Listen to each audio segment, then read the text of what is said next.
وہ چلنا چاہے تو صحیح قدم نہیں پڑتے ہیں، بعض اوقات زمین آسمان، آسمان زمین نظر آنے لگ جاتی ہے، گرپ کمزور پڑ جاتی ہے چیزوں پر، اور سامنے اگر کوئی عورت کھڑی ہو تو یہ تمیز نہیں رہتی کہ یہ ماں ہے، بہن ہے، بیٹی ہے، کون ہے۔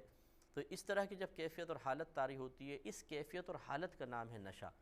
تو شریعت نے اس حالت کو منع فرمایا کہ یہ حالت قائم نہ ہو۔ تو پہلے دور میں شراب حلال تھی، نشہ حرام، لیکن اس امت میں پھر شراب بھی حرام کر دی گئی اور نشہ بھی حرام کر دیا گیا۔ گویا کہ اب شراب اتنی بھی انسان نہیں پی سکتا۔ اگر مثلا کوئی کہے کہ جی مجھے تو بڑی پرانی عادت ہے، ایک آدھ بوتل چڑھا دوں تو پتہ بھی نہیں چلتا،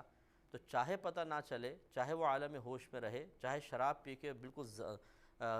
ذہانت کے ساتھ کلام کرتا رہے، لیکن چونکہ شریعت نے منع کر دیا، اس لیے اب ایک گھونٹ بھی پینا شراب کا یہ حرام ہی رہے گا۔ تو اس میں دیکھیے پہلے دیکھیں اللہ تبارک و تعالی نے جب تک شراب کے جواز کو باقی رکھا، حرام نہیں فرمایا، اس وقت تک اللہ تعالیٰ کا فرمان کچھ اور تھا، پھر جب حرام فرما دیا تو کچھ دوسرا حکم نازل ہوا۔ چنانچہ سورہ نساء آیت نمبر 43 ہے 43، اس میں فرمایا یا ایھا الذین آمنوا، اے ایمان والو، لا تقربوا الصلاۃ، تم نماز کے قریب مت جاؤ، وانتم سکارا، اس حال میں کہ تم نشے میں ہو،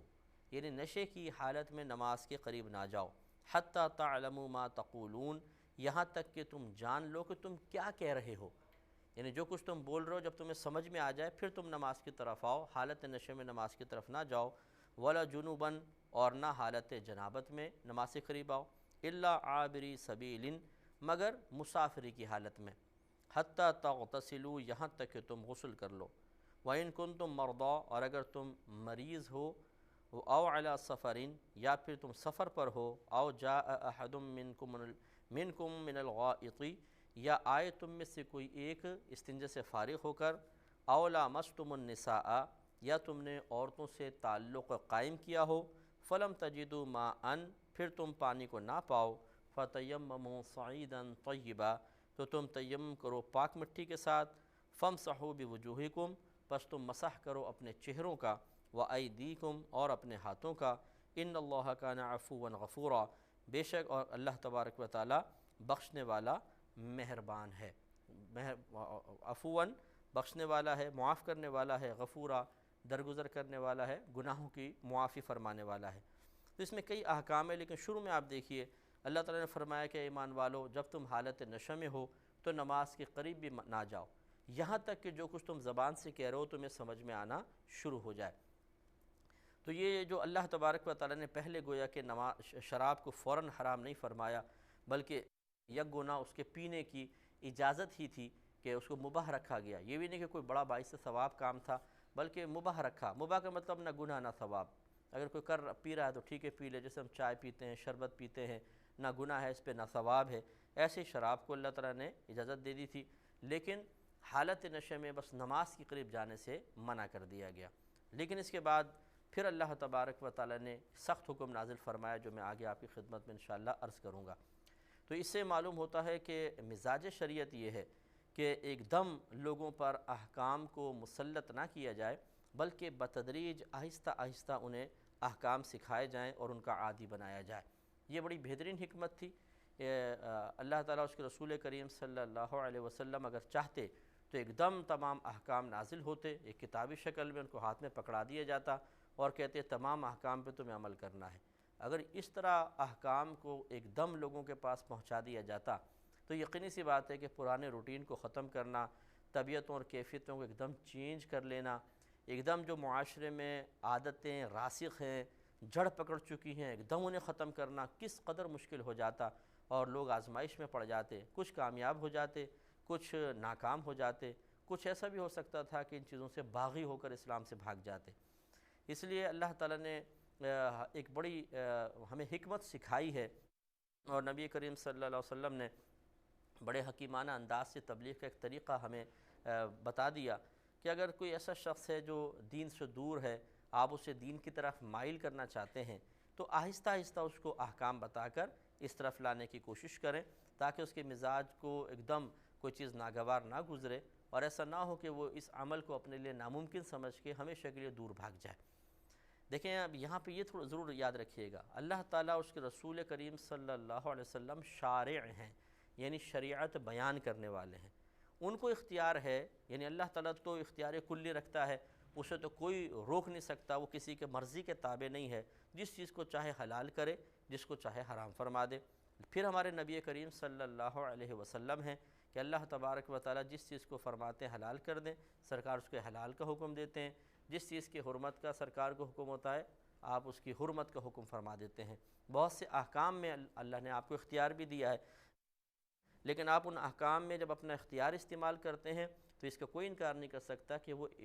استعمال اختیار بھی اللہ تعالیٰ کی مرضی کے موافق ہے، ٹھیک ہے نا۔ اس میں یہ نہیں ہے کہ آپ کوئی معاذ اللہ بغاوت فرما رہے ہیں، ایسا نہیں ہوتا، بلکہ اگر کوئی کسی مسئلے میں سرکار تخفیف بھی عنایت فرما رہے ہیں، جیسے بخاری شریف کی روایت سرکار نے فرمایا کہ اگر مجھے اپنی امت پر مسواک کے فرض ہونے کا خوف نہ ہوتا، اگر مجھے اپنی امت کی مشقت کا خوف نہ ہوتا تو میں ان پر مسواک کو فرض قرار دے دیتا۔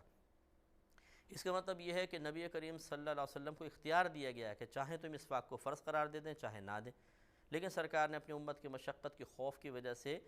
اس طرح کا کوئی عمل نہیں کیا کہ مسواک ہم پہ فرض ہو جائے، کیونکہ اگر سرکار دائمی طور پہ مسواک کو استعمال کرتے، کبھی بھی ترک نہ کرتے، تو کم از کم وہ واجب تو ہو ہی جاتی، اور پھر اگر حکم دے دیتے تو وہ فرض کے درجے میں بھی آ جاتی، یعنی اس زمانے میں پھر وہی ویسی حکم آگے منتقل ہوتا رہتا۔ لیکن ہمارے نبی کریم صلی اللہ علیہ وسلم نے رعایت فرمائی، تو اللہ تعالیٰ تو مختار کل ہے، اور نبی کریم صلی اللہ علیہ وسلم اللہ تعالیٰ کی رضا کے مطابق احکام بیان فرمانے والے ہیں، لہٰذا ان کے اس اللہ تعالیٰ اس کے رسول کی اس حکمت کو بعین ہی ہم قبول کرتے ہوئے یہ نہیں کہہ سکتے ہیں کہ مثال کے طور پہ میں پھر سمجھانے کی عرض کرتا ہوں، جیسے شروع میں اللہ تعالیٰ نے شراب کو مباح رکھا، یعنی جائز رکھا، بعد میں حرام کر دیا، اللہ کی مرضی ہے نا۔ چنانچہ اب ایسا ہم نہیں کر سکتے ہیں کہ مثال کے طور پہ کوئی ایک گناہ گار شخص قریب آتا ہے تو ہم کہیں کہ چلو تم نماز چھوڑ سکتے ہو، 2 نمازیں پڑھ لو کوئی سی بھی، یہ ہم نہیں کہہ سکتے کہ تم چھوڑ سکتے ہو، یہ اجازت دینا ہمیں اختیار نہیں ہے۔ ہاں یہ الگ بات ہے کہ ہم اس کو ترغیب دے کر چیزوں اللہ کے احکام کی طرف لا سکتے ہیں، اور یوں کر سکتے ہیں کہ کچھ احکام کا ذکر ہی نہ کریں اس کے سامنے۔ مثال کے طور پہ جیسے کوئی شخص آتا ہے کہ جی میں تو بالکل مجھے عادت نہیں ہے، میں فجر کے اندر سوتا رہتا ہوں، صبح 10 بجے 11 بجے میری آنکھ کھلتی ہے، پھر مجھے بالکل دل ہی نہیں چاہتا نماز پڑھنے کا، اور میری صحبت بڑی خراب قسم کے لوگوں کے ساتھ ہے وغیرہ وغیرہ۔ اب اگر میں اس کو تہجد کی ترغیب دینا شروع کر دوں تو یقینی سی بات ہے کہ وہ تو فرض نمازیں ادا نہیں کر رہا، تہجد تو ایک سنت اور نفل نماز ہے، وہ کیا اس کی طرف آئے گا۔ اچھا آپ یہ بھی نہیں کر سکتے کہ آپ ایسا کرو 2 پڑھ دو 3 چھوڑ دو، یہ ہمیں اختیار کس نے دیا ہے؟ تو ہم یہ کہہ سکتے ہیں کہ آپ کتنے بجے اٹھتے ہیں جی؟ جی 12 بجے، تو اس کے اچھا پھر کیا مصروفیت ہوتی ہے؟ پھر جی میں مطلب بس 2 بجے قریب کام پہ جاتا ہوں، اس کا مطلب وہ ظہر آپ کو مل سکتی ہے بہت آرام سے، آپ ظہر تو شروع کریں، بس یہ دیکھیں یہ آپ ظہر تو اسٹارٹ کریں، ایک نماز تو آپ اسٹارٹ کریں۔ ہم اب ایک اسٹارٹ کرنے کی، ایک پڑھنے کی ترغیب دے رہے ہیں، باقی کو چھوڑنے کی اجازت نہیں دے رہے۔ جب وہ ایک نماز پڑھے گا اس کا نفس ایک نماز کی ادائیگی پر راضی ہوگا اور اس کو سکون ملے گا، تو انشاءاللہ پھر دوسری، پھر تیسری، پھر چوتھی، پھر 5ویں۔ اسی طریقے سے فوراً کسی کو ناجائز زینت ترک کرنے کی تلقین کرنا، یہ کوئی آپ کے پاس آیا، اس نے بہت ساری چین سونے کی ڈال رکھی ہیں، انگوٹھیاں چڑھا رکھی ہیں، کان میں بندے پہن رکھے ہیں، اور آپ نے آتے ہوگا لا حول ولا قوت الا باللہ، تم جاؤ گے جہنم میں، یہ سب آگ کے بنا کے تمہارے اوپر مسلط کر دی جائیں گے، اتارو سب کچھ۔ تو ہو سکتا ہے کہ وہ آپ کی مروت میں یہاں اتار بھی لے، آپ کے ماحول کو دیکھ کر، آپ کے روب میں آ کر، لیکن یہ بہت ہی مشکل ہے کہ وہ باہر نکل کر بھی اس پر استقامت حاصل کرے، بلکہ وہ جو اس کو لے کر آیا ہوگا ملوانے کے لیے، اس سے کہے گا تم نے کہاں مروا دیا، ایسی مولوی اتنا سخت مولوی کے پاس لے آئے، اس کو تو ایک دم ہی مجھے اتنا سخت بول دیا۔ تو یہ ہوتا یہ ہے کہ اس قسم کی چیزوں کو دیکھ کر پہلے اس کو مطلب اپنے قریب کرنا چاہیے، پیار سے بٹھائیں، اس کو کچھ کھلائیں پلائیں، اسے اپنائیت کا احساس دلائیں، محبت کا احساس دلائیں، اور بس اسلام کی بنیادی تعلیمات جیسے نماز کے بارے میں ہلکی پھلکی تلقین کر دی، اور فکر آخرت دے دی، آخرت کا تھوڑا سا احساس بیدار کر دیا اور رخصت کر دیا، تاکہ وہ پہلے سوچنا تو شروع کرے، اس کی طبیعت تو آہستہ آہستہ شرعی احکام پر مکمل طور پہ عمل پیرا ہونے کے لیے تیار ہو جائے، پھر اس کے بعد اس سے آپ یہ بھی کروا سکتے ہیں، پھر جتنا سخت احکام بیان کریں گے وہ اتنے ہی خوشی کے ساتھ اس کو قبول کر لے گا۔ ایک چیز دیکھیں، بعض اوقات ہم اپنے لیے آسان سمجھ رہے ہوتے ہیں. مثال کے طور پہ اگر میں شراب نہیں پیتا تو میں کہتا ہوں شراب چھوڑنا کون سا مشکل ہے، یا اس میں کیا مسئلہ ہے. لیکن جو شراب کا عادی ہے وہ جانتا ہے کہ شراب کو چھوڑنا کس قدر مشکل ہے.